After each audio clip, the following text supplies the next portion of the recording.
Hello everyone, my name is Gopal Verma ना।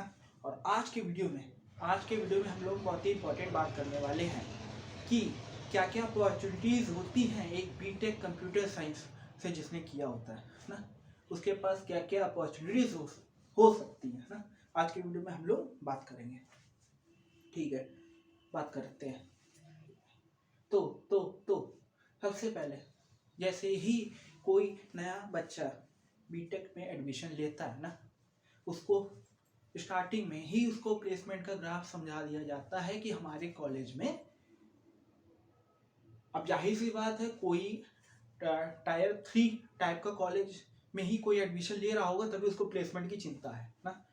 और college में एडमिशन ले रहा है तो सबसे पहले कॉलेज वाले उसको प्लेसमेंट का ग्राफ दिखाते हैं कि हाँ, मेरे यहाँ इतने प्लेसमेंट पिछले साल गए थे, या तो उस हिसाब से स्टूडेंट सोचता हाँ ये कॉलेज बढ़िया है। ठीक है, बढ़िया। तो उसके दिमाग में कहीं ना कहीं एक बच्चे के दिमाग में सबसे पहले यही आता है कि मैं भी बढ़िया तैयारी करूँगा और मैं भी इसी कॉलेज से प्लेसमेंट उठा लूँगा ना। और जनरली सही भी है ये बात ना, बढ़िया बात है ना। तो सबसे पहले कैंपस प्लेसमेंट ना, स्टूडेंट का जो अपॉर्चुनिटीज़ की मैं बात कर रहा हूँ ना। ठीक है, तो सबसे पहले जो बात आती है वो आती है कैंपस प्लेसमेंट की ना, कि कंपनियां आएगी, मुझे ले जाएंगी। ठीक है, कंपनियां आएंगी और मुझे ले जाएंगी ना। तो इस पॉइंट ऑफ व्यू से स्टूडेंट तैयारी करता है। तैयारी क्या करता है, उसको वैसे भी कॉलेज में ही बहुत सारी तैयारी कराई जाती है प्लेसमेंट के नाम से। कंप्यूटर साइंस ब्रांच है तो फिर कोडिंग ना, कोडिंग के प्रोग्रामिंग बताया जाएगा ना, और एप्टीट्यूड वगैरह। क्योंकि जो बड़ी कंपनियां होती हैं, जो बड़ी कंपनियां, अब बड़ी क्या कहें, क्यों बड़ी उस सेंस में नहीं, सैमसंग और गूगल की मैं बात कर रहा हूँ। टायर 3 टाइप के कॉलेज के लिए बड़ी कंपनियां हैं TCS, इन्फोसिस, कॉग्निजेंट ना। ये सारी बड़ी कंपनियां हैं ना। और इसमें जो एग्ज़ाम होते हैं बहुत बड़े माने जाते हैं, और इसमें अगर आप क्वालिफाई कर गए तो ये बहुत बड़ी बात होती है।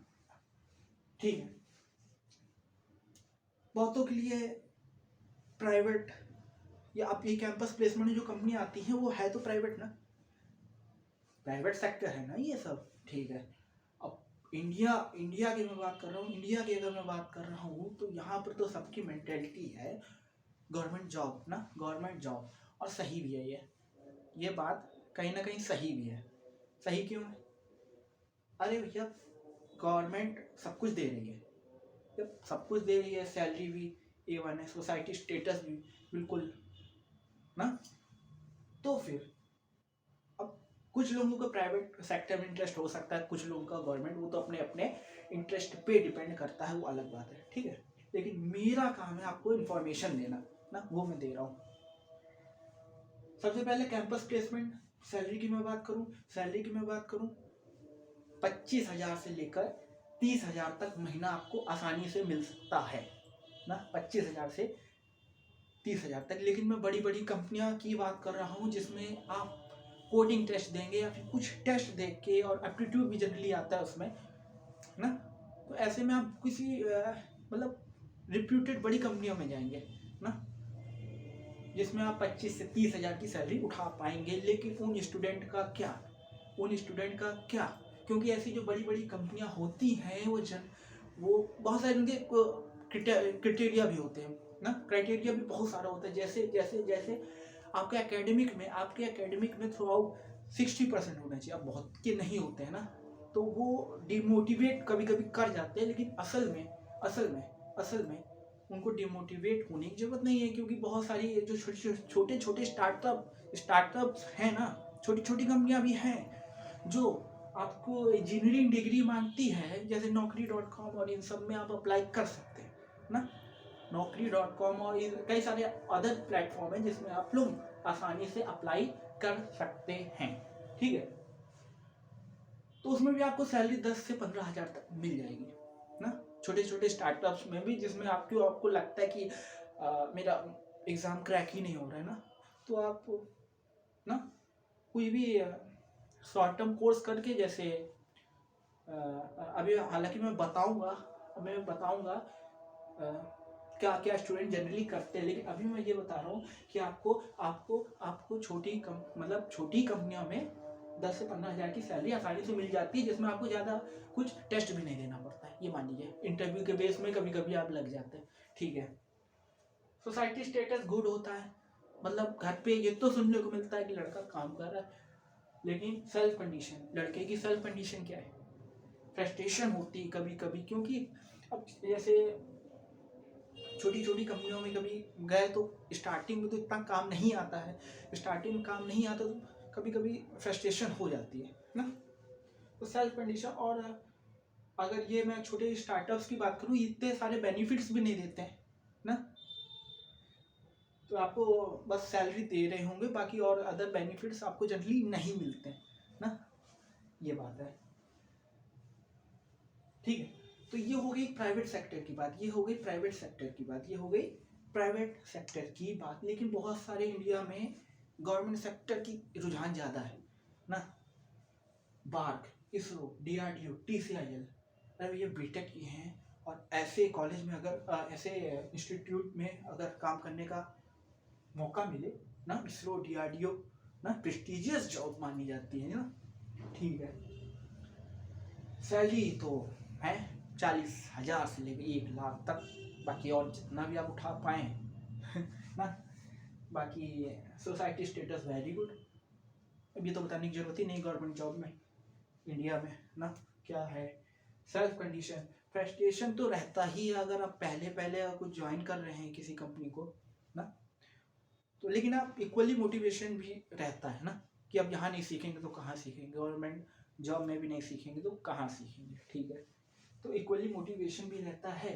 तो अब मेरी एडवाइस क्या है, ना, मेरी एडवाइस क्या है कि आप क्या करें ना, क्योंकि अब अगर अगर अगर किसी बच्चे ने अभी अभी बीटेक में इंजीनियरिंग में एडमिशन लिया है, तो थर्ड ईयर या सेकेंड ईयर से ही उसके दिमाग में चलने लगता है, या तो कॉलेज वाले ध्यान दिलाते कंपनी आने वाली है ना, राइट। तो जनरली जो स्टूडेंट होते हैं वो भी सोचते हैं मैं भी तैयारी करूं, तो क्या करते हैं जनरली, वेब डेवलपमेंट या ऐप डेवलपमेंट को कोर्स करने चले जाते हैं, PHP .NET ना या यही करते हैं, या फिर गेट ना, ग्रेजुएट एप्टीट्यूड इन इंजीनियरिंग ना। ये हर एक बच्चा जो इंजीनियरिंग कर रहा है उसको ये एग्जाम के बारे में पता होना चाहिए ना। तो अगर ये गेट एग्जाम हुआ है ना, इसमें कुछ सब्जेक्ट है ना, ये आप देख सकते हैं इसका कौन कौन से सब्जेक्ट है ना, आपके बीटेक के ही सब्जेक्ट्स हैं ना, देख सकते हैं। तो इसमें जैसे CDS एल्गो, मतलब कहने का मतलब क्या, प्रोग्रामिंग ना, प्रोग्रामिंग तो आपको आनी ही आनी चाहिए अगर आप कंप्यूटर साइंस में हैं, ठीक है।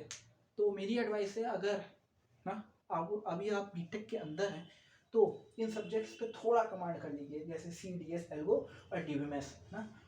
आप कोई भी कोर्स करेंगे, कोई भी वेब डेवलपमेंट कोर्स भी करेंगे तो भी आपको DBMS तो पढ़ाया जाएगा ना बैकएंड के लिए, डेटाबेस मैनेजमेंट सिस्टम तो हर जगह ही इम्पोर्टेंट है ना। अभी आप सीख लीजिए, प्रोग्रामिंग सीख लीजिए, OS operating system, computer network ना, मज़ा भी आएगा आपको कंप्यूटर नेटवर्क अगर आप सीखना चाहेंगे, क्योंकि गेट लेवल में बढ़िया क्वेश्चन आते हैं, आपका कॉन्सेप्ट अच्छे से क्लियर हो जाएगा। और अगर आपकी बीटेक में अभी अभी इसी सेमेस्टर में है तो अच्छा रहेगा, अब अगर आप अभी से ध्यान देंगे, ठीक है। बाकी डिजिटल सीओ कंप्यूटर ऑर्गेनाइजेशन, ये आपके बीटेक के ही कुछ सब्जेक्ट हैं। अगर आप ये तैयारी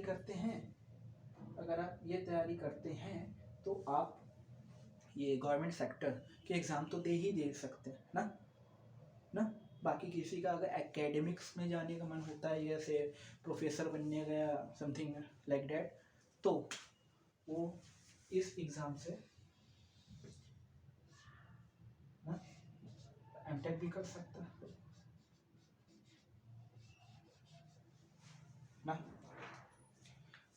तो मेरी एडवाइस यही है, क्या है, कुछ प्रोग्रामिंग एमएस ओएस, ये थोड़े सब्जेक्ट लीजिए ना, तैयारी करिए ना, ये तैयारी करिए। और फिर तो आप कैंपस प्लेसमेंट में तो बैठ ही सकते हैं, बाकी आप इन सारे एग्ज़ाम में भी कैपेबल होंगे देने के लिए। तो बाकी तो मर्जी आपकी है। इतनी इन्फॉर्मेशन मुझे पता थी और मुझे लगता था कि मुझे आपको कन्वे करनी चाहिए, उतनी मैंने कर दिया है। तो मिलते हैं अगले वीडियो में कुछ और इम्पोर्टेंट बातों के साथ। Till then thank you and good luck.